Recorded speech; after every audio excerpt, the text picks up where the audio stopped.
મહારાષ્ટ્રથી ગુજરાત તરફ રોજીરોટી કમાવા નીકળેલા શ્રમિકોને કાળ આંબી ગયો। અકસ્માતમાં 2 લોકોના મોત, 5 લોકો ઇજાગ્રસ્ત। દાહોદ જિલ્લાના લીપખેડા તાલુકાના ઇન્દોર અમદાવાદ નેશનલ હાઈવે વલ્લુંડી ગામ નજીક ગમખવાર અકસ્માત સર્જાતા સ્થળ ઉપર એકનું મોત નીપજ્યું અને બીજા દિવસે સારવાર હેઠળ એકનું મોત નીપજતા 2 લોકોના મોત નીપજવા પામ્યા છે। મહારાષ્ટ્રથી શ્રમિકોને લઈને હિંમતનગર તરફ જઈ રહેલી એક બોલેરો પિકઅપ ગાડીનું ટાયર અચાનક ફાટતા ગમખવાર અકસ્માત સર્જાયો છે। આ દુર્ઘટનામાં 2 શ્રમિકોએ પોતાનો જીવ ગુમાવ્યો છે, જ્યારે અન્ય 5 શ્રમિકો ગંભીર રીતે ઇજાગ્રસ્ત બનતા તેઓને ઝાયડસ હોસ્પિટલમાં સારવાર અર્થે ખસેડવામાં આવ્યા હતા। આ ઘટનાની વિગતવાર વાત કરીએ તો સોમવારે વહેલી સવારે અંદાજિત 6:30 વાગ્યાના સુમારે નેશનલ હાઈવે પર લીમખેડા નજીક આવેલા પોલીસીમળ વળાંક વલુંડી ગામ નજીક આ અકસ્માત સર્જાયો હતો।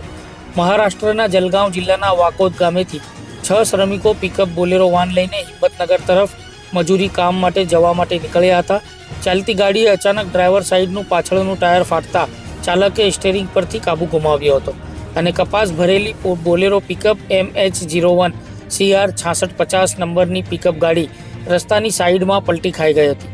આ અકસ્માતની ઘટનામાં 40 વર્ષીય ભાજીરાવ દગડુ જોશી નામનો ઈસમ ગાડી નીચે દબાઈ જવાથી તેનું ઘટના સ્થળે જ કમકમાટી ભર્યું મોત નીપજ્યું હતું, જ્યારે 42 વર્ષીય દીપક લક્ષ્મણ પાંડરે નામના ઈસમને ગંભીર ઇજાઓ પહોંચતા તેમને દાહોદની ઝાયડસ હોસ્પિટલમાં ખસેડવામાં આવ્યા હતા, જ્યાં ટૂંકી સારવાર દરમિયાન તેમને દમ તોડ્યો હતો।